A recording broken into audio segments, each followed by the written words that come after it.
The year is 1971, and you've just volunteered for a psychology study. You are told it will last 2 weeks. You'll even be paid to participate. All you have to do is play a role. You might be a prison guard, or you might be a prisoner. And very quickly, things begin to feel strange. Roles shift, people change. Even you start acting in ways you never imagined. What begins as a controlled, almost playful assignment starts to take on a weight of its own. This isn't just an experiment anymore. It feels real.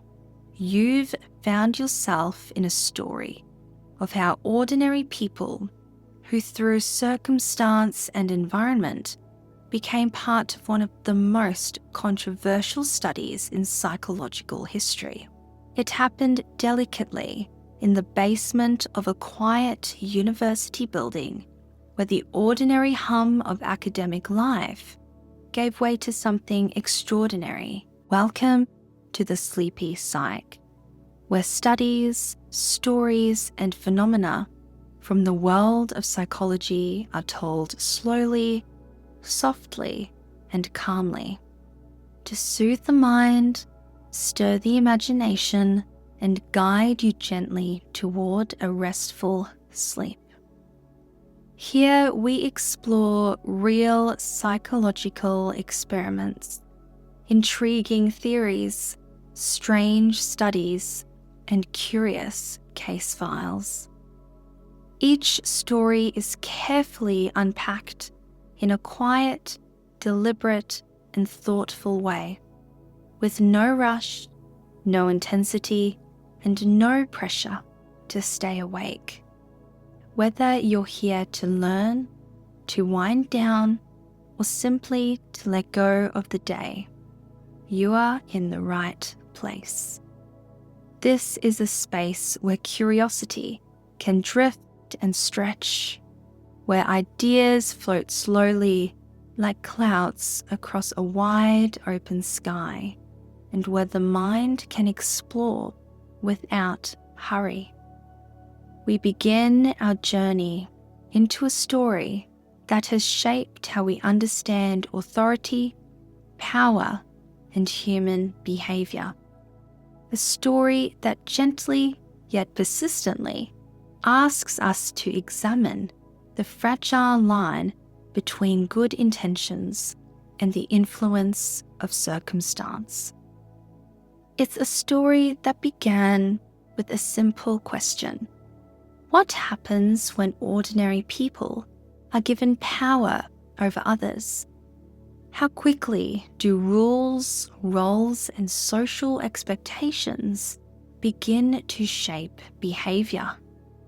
And when placed in a situation with clear hierarchies and unspoken pressures, how far might someone go before they lose sight of themselves?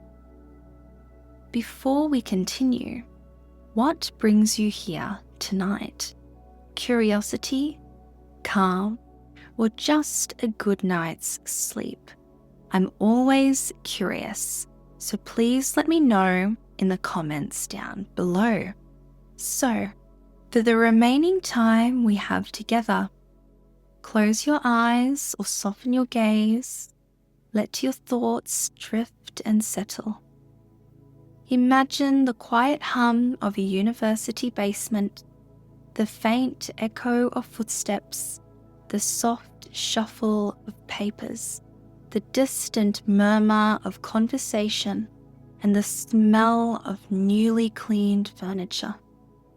Or simply just picture the starry night stretching beyond the windows of your mind, filling the spaces between each word and each breath. This is a space to gently wander into the story, to watch as ordinary lives meet extraordinary circumstances, and to consider, without judgment, without haste, what unfolds when humans are put into roles that test the very core of who they are. Take a slow breath, let your shoulders relax, let your mind soften. Enjoy the images accompanying the story if you prefer. Now let's see where this story takes us. To understand how the Stanford Prison Experiment came to be, we first need to step into the early 1970s. Across the United States, the world feels tense, uncertain, and charged with questions that ripple through every corner of daily life. The Vietnam War continues abroad, its images broadcast across living rooms, college campuses, and newspapers. Students march in protest, carrying banners and chanting for peace, their voices echoing through the streets, filled with urgency and hope. The air is thick with the feeling that society is at a crossroads, that the rules and systems once taken for granted are being questioned at every level.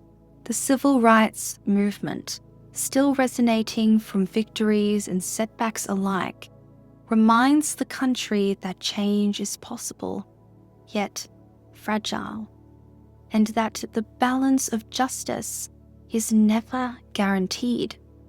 Trust in authority, whether political, military, or social, is complicated. People wonder, who can we listen to, and who might lead us astray? At the same time, psychology is quietly but profoundly shifting its focus.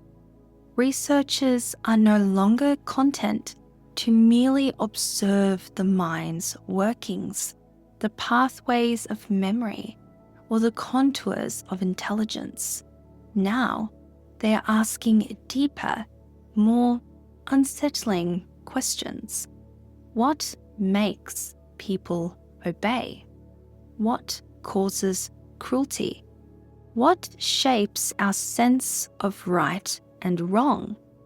Especially when no one is watching, when accountability feels distant, when the structure around us creates silent pressures. How far will ordinary people go when guided, subtly or overtly, by the forces of authority and circumstance? Just a decade earlier, a groundbreaking study had illuminated some of these questions. Psychologist Stanley Milgram at Yale University conducted an experiment that would shock the world. Ordinary people, instructed by an authoritative experimenter, were willing to deliver what they believed were painful, even dangerous, electric shocks to a stranger, simply because they were told to do so. The results were chilling. They suggested that obedience could, in some circumstances, override compassion, morality, and empathy. Yet they also opened a door through which psychologists like Philip Zimbardo would step, asking not only how far obedience would go, but what might happen if the situation itself, rather than explicit orders, was enough to change behavior.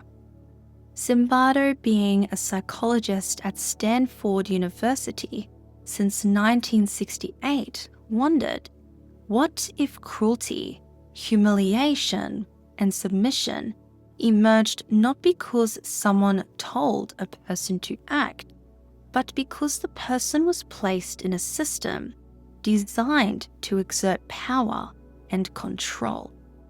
What if, instead of instructing someone to harm another, one simply placed them in a position of authority over others? Would ordinary people slip quietly into roles of dominance or subordination? Could the environment itself, its rules, its structure, its pressures, shape behaviour as much as individual character or moral compass? To explore these questions, Zimbardo created a study that was at once simple yet profound. He chose a site familiar to him, the very basement of the Stanford Psychology department, where he and his team would convert an ordinary university space into a fully functional mock prison.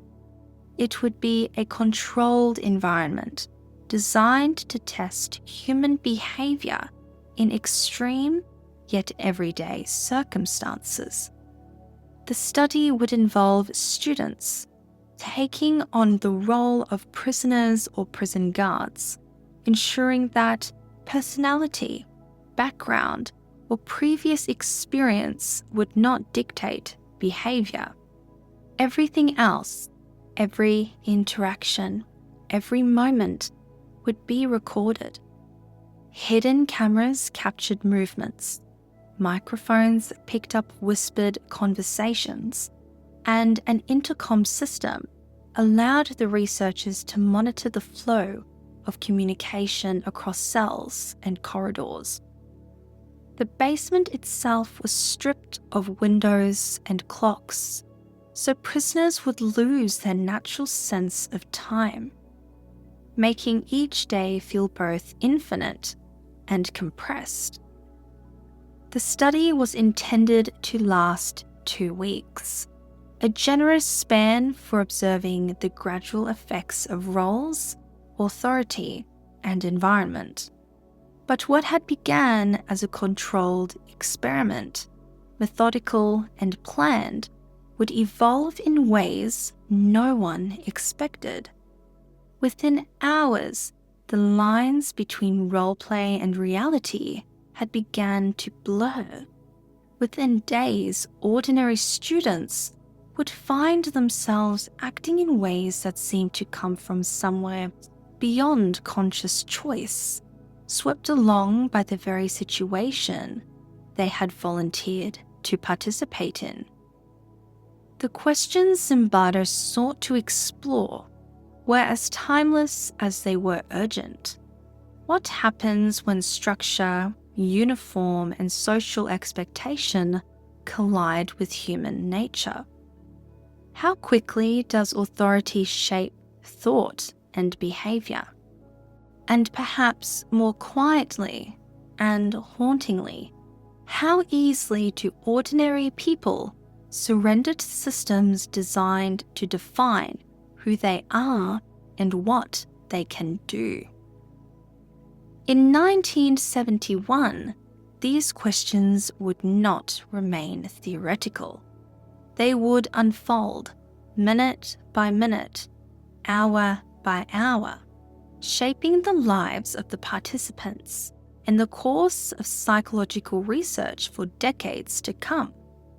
The Stanford Prison Experiment, with all its carefully controlled conditions, would reveal the fragile, complex, and sometimes alarming ways that humans respond to roles, power, and environment. It would become a story told and retold, studied and debated, remembered not just for its findings, but for the intensity of its human truth. And so, as we step back into this story, we can do so slowly, gently, letting the questions sink in. The environment may settle around us, and the curiosity can awaken. Because what follows is a tale not just of students and guards, but of human nature itself, discreet, compelling, and deeply revealing. The experiment began, as many do, with a simple advertisement. It was printed in a local newspaper, unassuming yet brimming with possibility. Male college students needed for a psychological study of prison life $15 per day for 1 to 2 weeks. A straightforward call to curiosity, to participation, to stepping into a role entirely new. Over 70 young men responded. Most were white, middle class, healthy, intelligent, and free from any history of violence or mental illness. They were typical students, studying ordinary subjects, living ordinary lives, yet soon they would enter a world designed to test the very boundaries of human behaviour. From that pool of 70, 24 men were selected. Each was randomly assigned a role. 6 would become guards, 6 would become prisoners, and the remaining 12 would be on standby, ready to step in should the need arise. Random assignment ensured that no one's personality or background dictated their role. Each would discover their part as it unfolded, without preconception or preparation. None of the participants were told exactly what to expect. They were not handed scripts or instructions for behaviour beyond their role. They were asked only to inhabit it fully, to act as if it were real. The site for this unfolding experiment was the basement of the Stanford Psychology Department, a quiet, otherwise ordinary space that would soon become transformed into a functioning, immersive prison. Cells were constructed from plywood, with doors barred like those in a real correctional facility. A solitary confinement closet, known as the hole, offered a small, isolating space for punishment. The hallway between cells became the prison yard, where movement could be observed and controlled, where tension might simmer or erupt. Every inch of the space was designed to evoke the feel of confinement, control, and structure. The researchers consulted closely with real prison officials and even brought in a former prisoner to advise on the environment. Their goal was to make it believable, but also contained. An environment that could be monitored, studied, and in theory, controlled. The experiment was not set to begin inside the basement. It began in the world the participants knew best, their homes, the streets, their everyday lives. Without warning, the students signed to be prisoners were arrested. Police officers, real and in uniform, arrived at their residencies, handcuffed them, and placed them in police cars. They were taken to a local station where the ordinary routines of arrest were carried out: fingerprinting, mugshots, and bookings. They were even read their Miranda rights, reminded of the system they were now entering, however briefly. Then, blindfolded, they were transported to the basement. The sensory transition from ordinary life to experimental prison was abrupt, disorientating, and immersive. Upon arrival, the prisoners were stripped, searched, and issued uniforms. Plain, ill-fitting smocks replaced their personal clothing. They wore no underwear, rubber sandals padded their feet.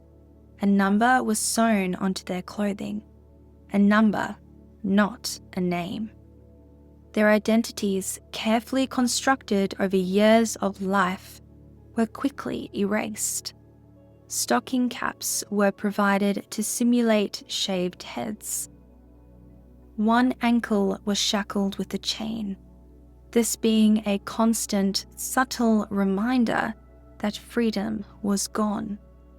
Even at night, in the quiet of their cells, the chain anchored them to their role, to the environment, to the experiment itself. They were instructed to call each other only by their numbers.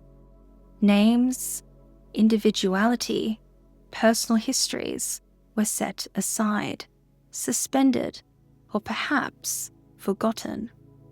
The sensory experience of being a prisoner was total.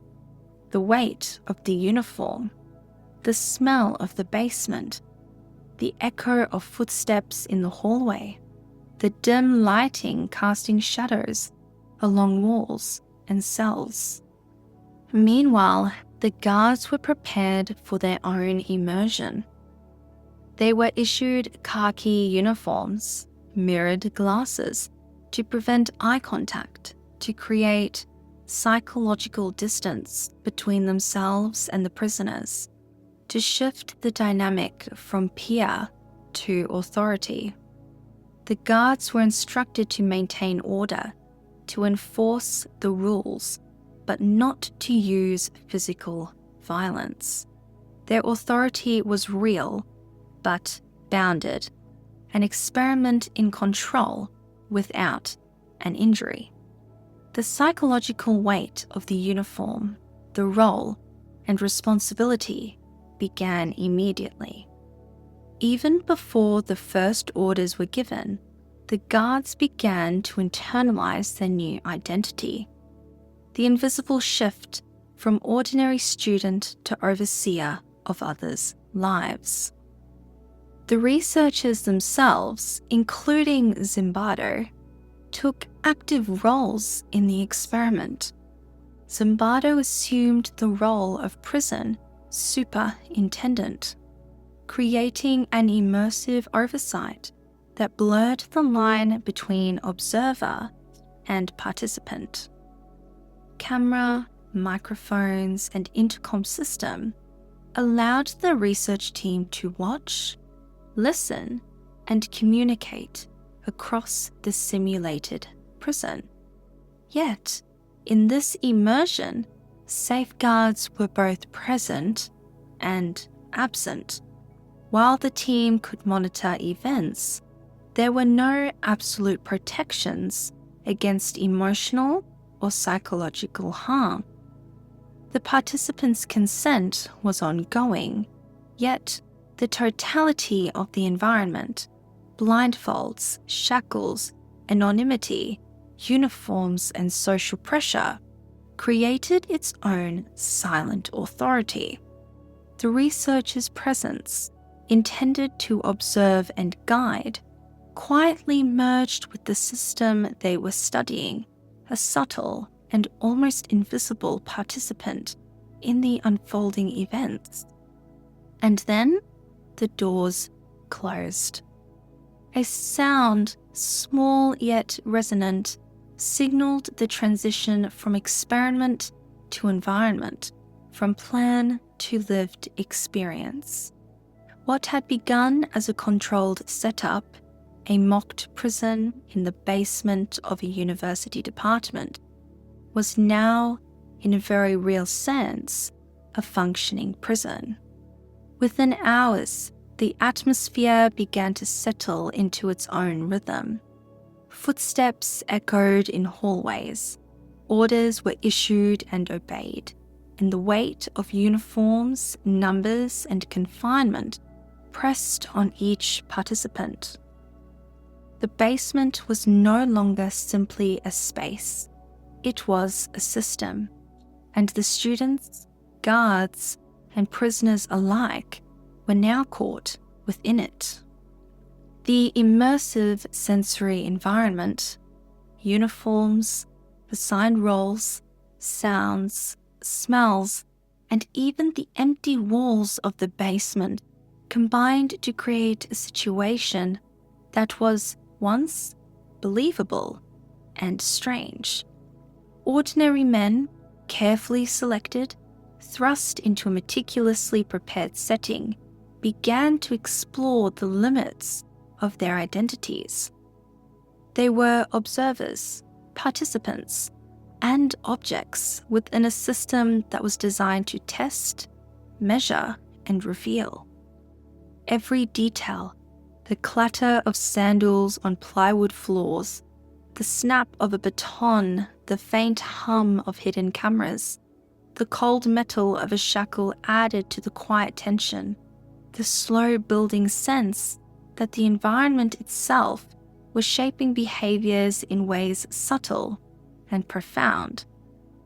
This was the stage of what would become the Stanford Prison Experiment. Its beginnings were methodical, deliberate, and calm, yet already the seeds of unexpected behavior were planted. In the hands of ordinary students, in the quiet basement of a university, the dynamics of power, authority, submission, and identity were about to unfold in ways no one had fully anticipated. And it all began with a simple newspaper ad, a curious volunteer, and the careful, immersive construction of a space designed to test the very edges of human nature. The first day was quiet, almost unnervingly quiet. The guards, dressed in their khaki uniforms and mirrored sunglasses, were unsure of themselves. They joked with each other. They spoke softly. They kept things light. The prisoners shuffled into their cells. They were confused, but cooperative. They followed the simple instructions. They sat on their cots. They answered to their numbers when called. They moved slowly, awkwardly, as though unsure whether this was theatre or reality. In those first initial hours, the atmosphere was like a rehearsal, everyone waiting for cues, watching for signals, quietly testing the boundaries. It felt like a story role-play, nothing more. But by the second day, something began to change. Early morning, day 2, the prisoners who had endured the humiliation of their arrest, the stripping away of their names, the endless roll calls, decided quietly to resist. They refused to come out of their cells. They used their cots as barricades, pressing the metal frames against the barred doors. They sat behind them, silent, determined. It wasn't loud or aggressive. There was no shouting, no violence, just a quiet, simple rebellion, a refusal. The guards, startled, called for reinforcements. The mood shifted. This was no longer playful hesitation. This was confrontation. They acted quickly, almost instinctively. Fire extinguishers were grabbed, and blasts of icy carbon dioxide hissed into the cells, pushing the prisoners back. Doors were forced open. The men were dragged out, stripped naked, their cots removed. What began as defiance ended in humiliation. Flushed with adrenaline, the guards began to improvise. To punish rebellion, they created something new. The privilege cell. a place where compliant prisoners could earn small comforts, food, clothing, even a mattress. The rest were left with nothing. This wasn't suggested by Zimbardo. It wasn't written into the rules. The guards invented it, a psychological weapon of their own making. The line between experiment and prison began to blur. By the third day, the toll on the prisoners was visible. Prisoner 8612, a tall, energetic student, began showing signs of distress. He shouted, he cried, his voice cracked with desperation as he begged to be released. He told the guards he couldn't take it anymore. His hands trembled, his eyes darted as though searching for escape. The guards mocked him, dismissing his cries as weakness. When he pleaded with researchers, Zimbardo and his team questioned his sincerity. Was he acting? Was he exaggerating for effect? They debated, uncertain. 8612's breakdown deepened. He raged, he wept. He spoke of feeling trapped, of being inside something he couldn't endure. Finally, he was released. But even that moment was unsettling. Instead of ending the ordeal, Zimbardo simply replaced him with another volunteer. One of the 12 kept on standby. The experiment rolled on. The illusion strengthened. The line between reality and role had already begun fading. By the fourth day, the prison had transformed. The atmosphere was darker, heavier. Some prisoners stopped eating. Others grew silent, refusing to speak unless directly addressed. Their shoulders slumped. Their eyes avoided contact.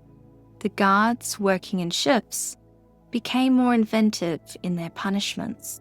Push-ups were ordered, dozens at a time. Solitary confinement became routine. Toilets were scrubbed with bare hands. Men were forced to repeat demeaning tasks over and over, long into the night. None of this was directed by the researchers. It emerged from the roles themselves, played by ordinary college students. The guards themselves began to fall into patterns. 3 archetypes emerged. Some were tough but fair, enforcing rules with consistency, but without cruelty.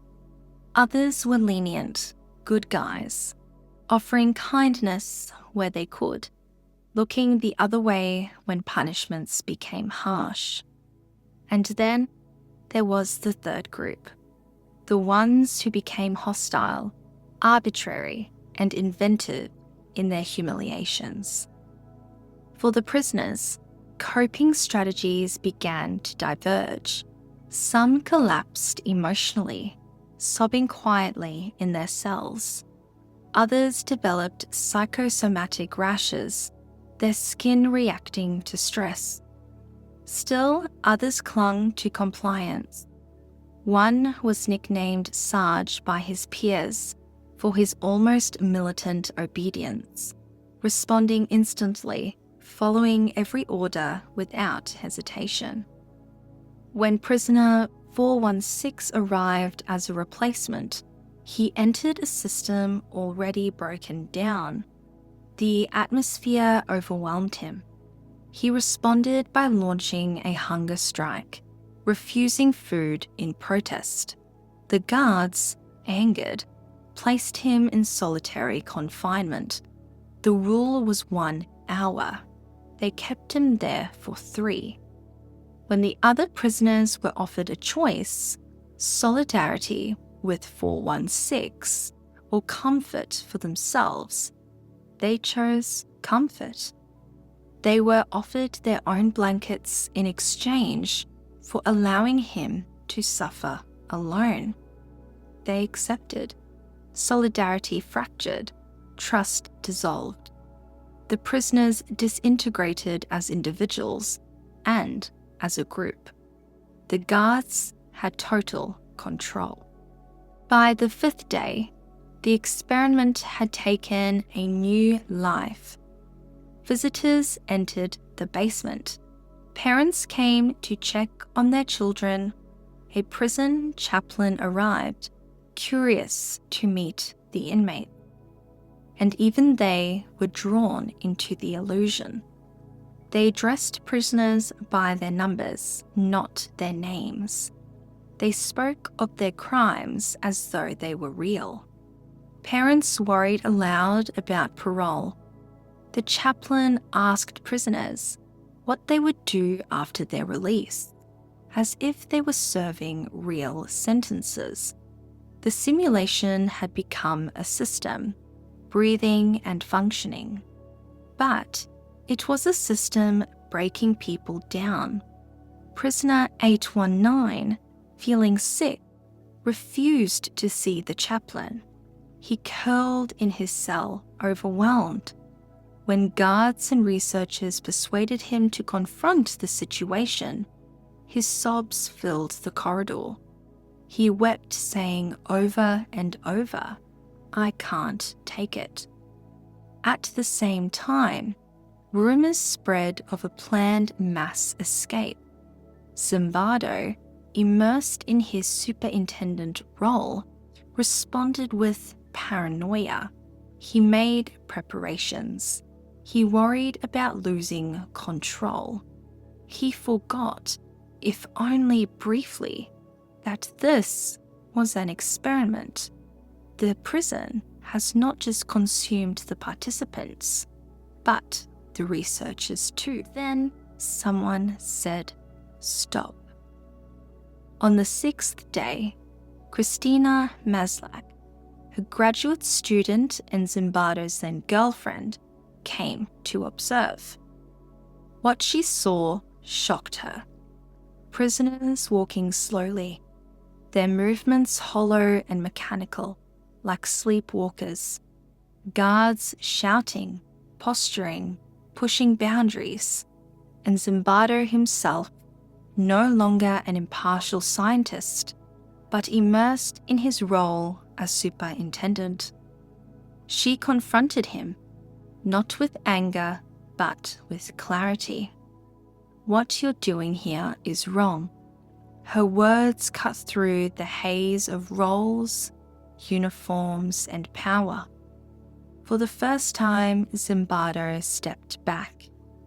He saw not a prison, but a group of young men, distressed and diminished, caught in something that had gone too far.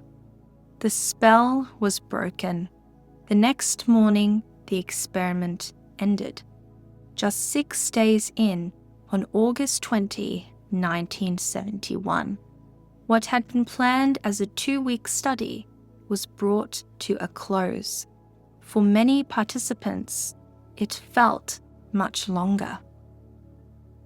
When the experiment ended, the basement was quiet again. The guards left their uniforms behind. The prisoners took off their numbers, and for the first time in days, the roles dissolved. They were just people again, and something had changed. Many of the participants, both guards and prisoners, reported feeling disturbed, confused, and even ashamed. In the aftermath, encounter sessions allowed everyone, guards, prisoners, staff, to reflect openly, moral re-education, to resist future moral failure. In interviews that followed, they struggled to understand why they had acted the way they did. Why did ordinary college students become authoritarian? Why did others feel helpless, even though they could have spoken up? Zimbardo held a debriefing with every participant. He assured them that what happened wasn't their fault, but rather a result of the environment. He said, could overwhelm even the most well-intentioned individual. The findings from the Stanford Prison Experiment made headlines. It was dramatic, shocking, and unforgettable. Suddenly, everyone was talking about it. Universities, mental health professionals, the media. And the public asked, what does this mean about us?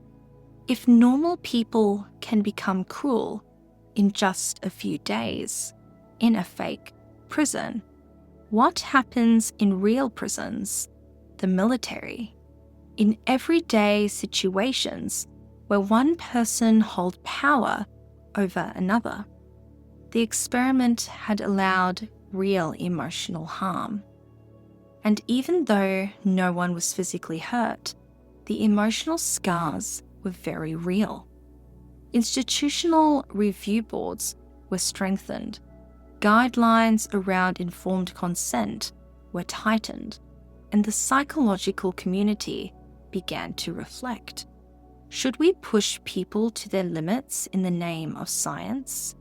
Where do we draw the line between observation and harm? The Stanford Prison Experiment raised those questions, and decades later, it still does. When the doors opened and the uniforms came off, the basement returned to silence. The guards left their batons and sunglasses behind. The prisoners shed their smocks and numbers. They were students again, people again. But something had changed. Many reported feeling disturbed, confused, ashamed. They struggled to understand why they had acted as the way they did. Why had everyday college students become authoritarian, cruel, or passive? Why had others collapsed under pressure, even when they knew this was not a real prison? A mirror, reflecting not just the participants, but all of us. A reminder of how fragile identity can be, how quickly power can corrupt, and how easily the roles we play can shape the people we become. When the Stanford Prison Experiment was first designed, Zimbardo and his team imagined a gradual unfolding. They thought it might take days for the volunteers to ease into their assigned roles. Would prisoners start to resist once the novelty wore off? Would guards enforce the rules or bend them? Tensions, quiet disagreements, or mild pushback? What no one expected was the speed. Within hours, the boundaries between role and reality began to collapse. By the end of the second day, prisoners were staging a rebellion. Guards were already responding with strategies designed not simply to maintain order, but to dominate. They divided prisoners into groups, withheld food, removed bedding, and forced obedience through humiliation and arbitrary rules. The experiment revealed something both unsettling and profound. People adapt to roles much faster than anticipated, and those roles can shape behavior in ways that feel all too real. Minimal instructions quickly developed a range of approaches. Some remained relatively fair and consistent. Others slipped into a good cop, role, offering small kindnesses or easing punishments when they could. Then there were those who embraced cruelty, who invented punishments, pushed boundaries, and enjoyed the psychological control.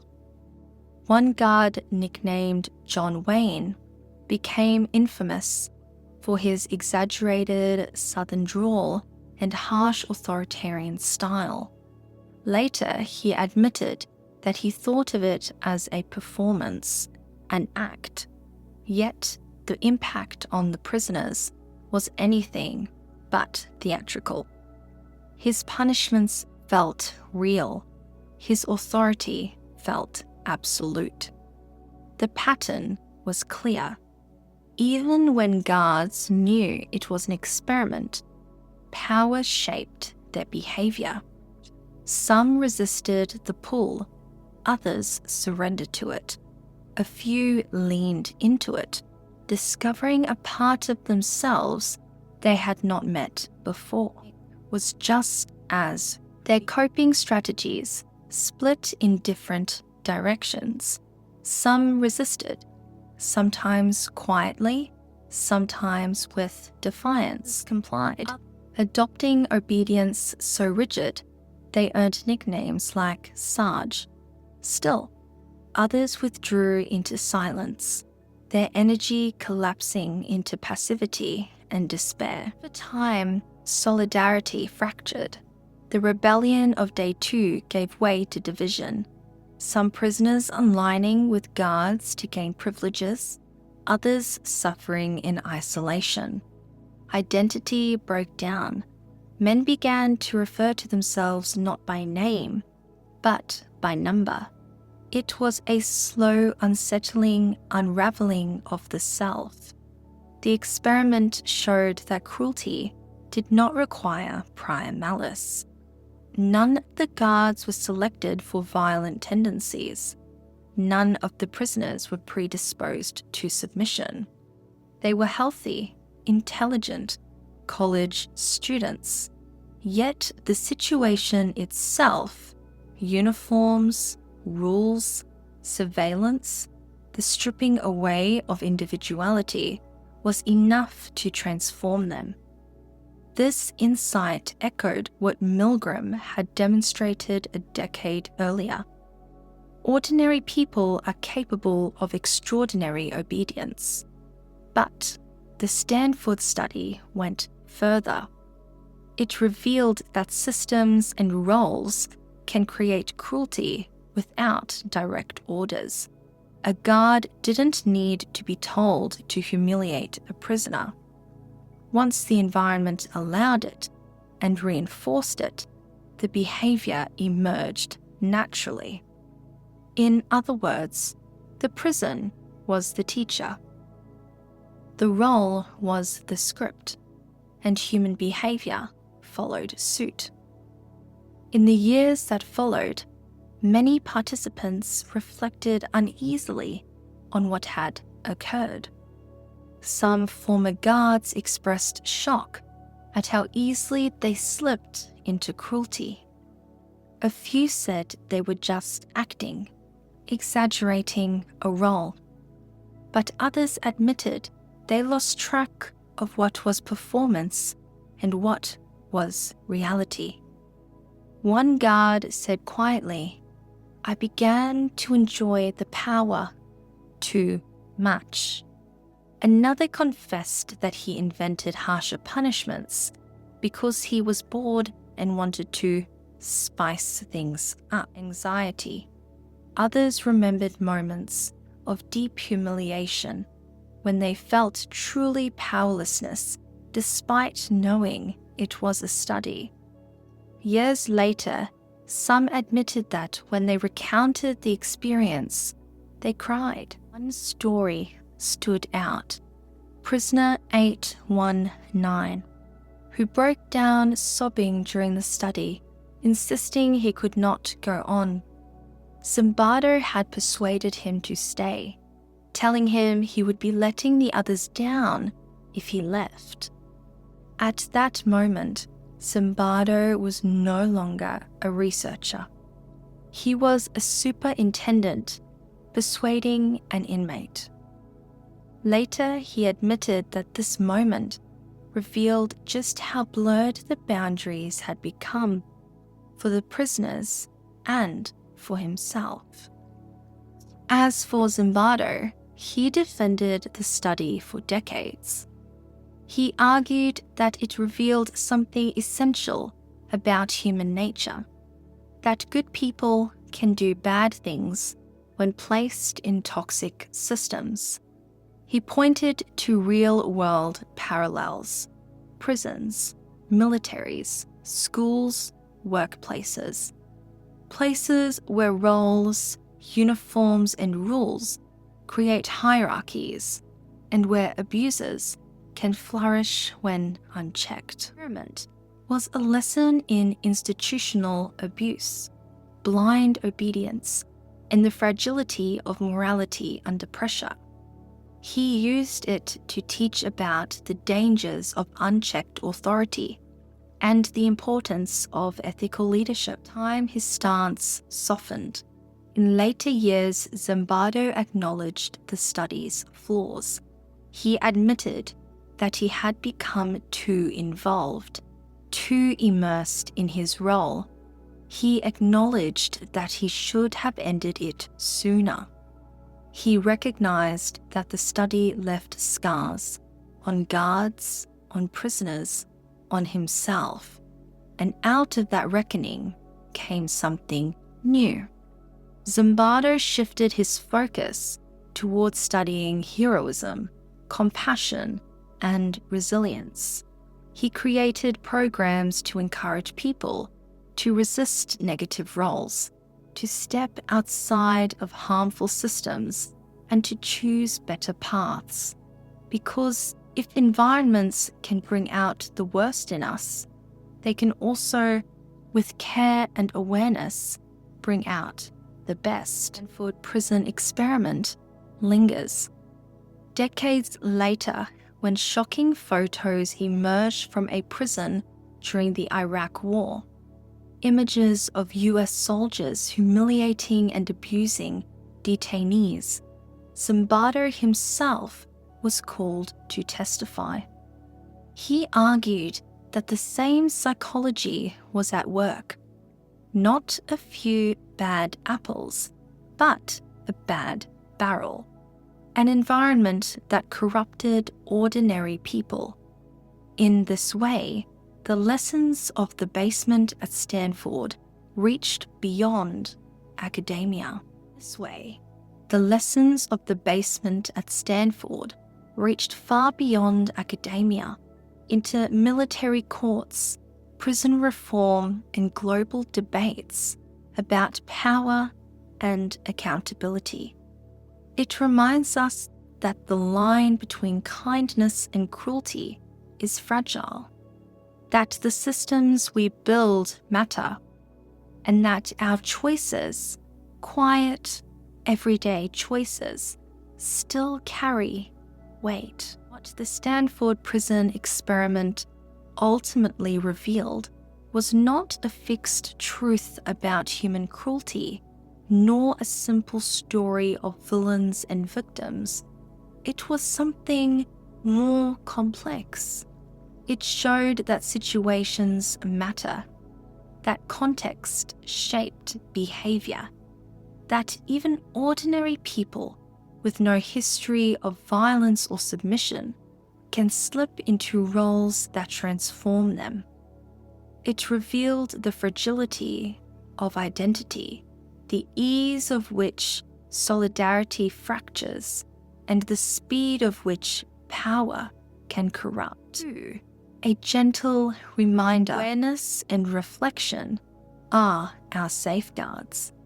That stepping back, as Christina Maslach did on day 6, is sometimes all it takes to break the spell.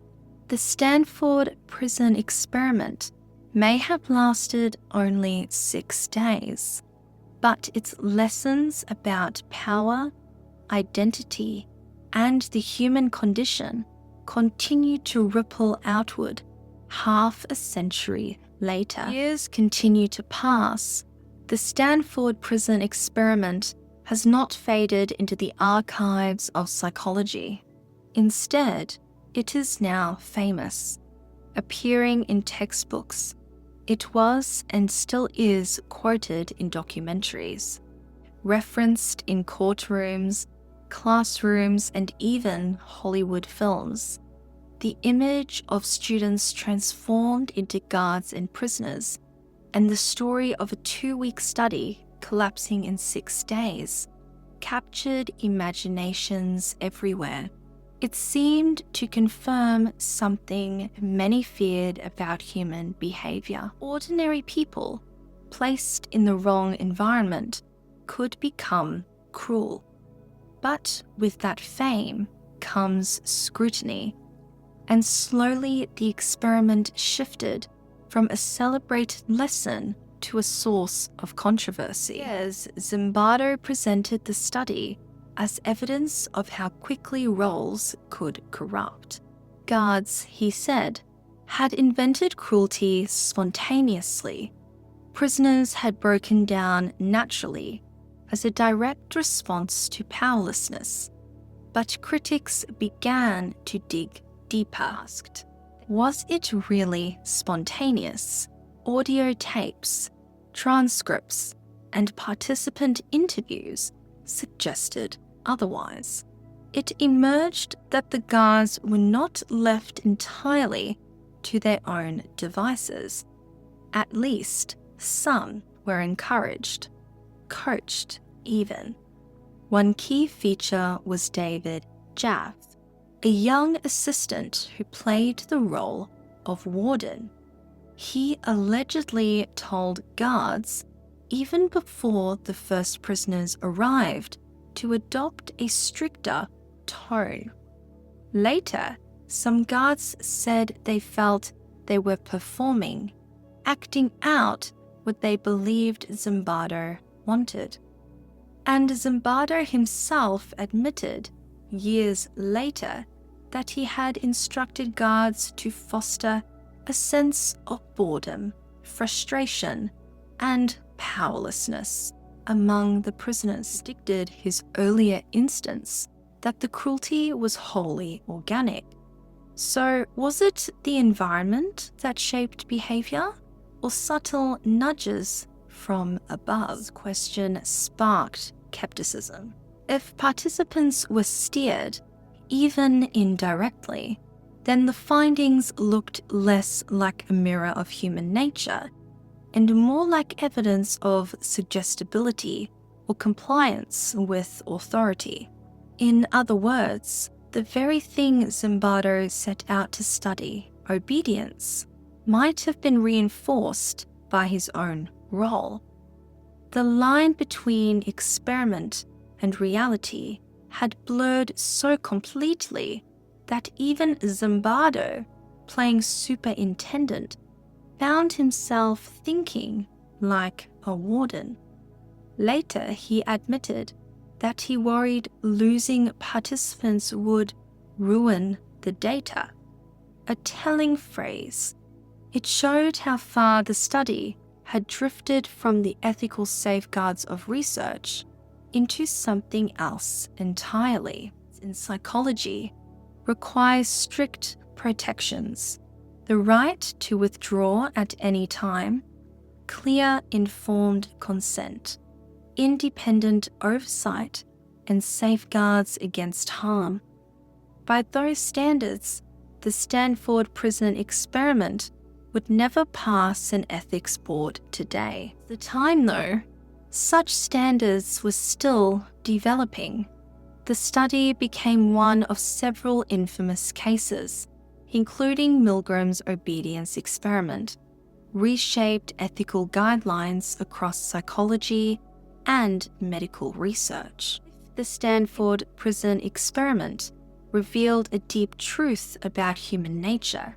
Shouldn't it repeat itself? This question led others. Of the most famous attempts came in 2002. with the BBC prison study. Researchers created many of the same conditions: guards, prisoners, a controlled environment. Cameras recorded every moment. But the results were strikingly different. The guards did not become uniformly authoritarian, lapse into despair. Some groups even worked cooperatively, finding ways to share power and create fairer structures. The BBC team concluded that tyranny does not emerge automatically from wearing a uniform or stepping into a role. Instead, it grows when people strongly identify with an authoritarian group or leadership. When identity is shared and when authority feels legitimate, people may accept, even embrace, abuse. When identities are fractured, or when leadership lacks legitimacy, obedience falters. This interpretation challenges the University of Stanford study. Perhaps the original outcome was not inevitable, but shaped by context, by suggestion, by the expectations of the researchers themselves. The debate continues to this day. So, what remains? Some see the experiment as deeply flawed science, an anecdote, not an insight. They argue that coaching, ethical breaches, and procedural weaknesses undermine its credibility. Others maintain that despite its flaws, it captured something important: the power of situations to transform behavior. Even if exaggerated, even if shaped by subtle cues, the intensity of those 6 days cannot be denied. For decades, he defended the study passionately. He believed it revealed a fundamental truth: that good people can do bad things in toxic systems. He linked it to real-world horrors, from prison abuse to wartime atrocities, where ordinary individuals became perpetrators. But in following years, he admitted he had become too involved, too immersed in his own role as superintendent. He acknowledged the harm participants endured, and he came to see the experiment not only as a warning, but as a call to build systems that bring out the best in people. In reflecting on the study, it's important to remember the other side. If environments can bring out the worst in us, they can also bring out the best.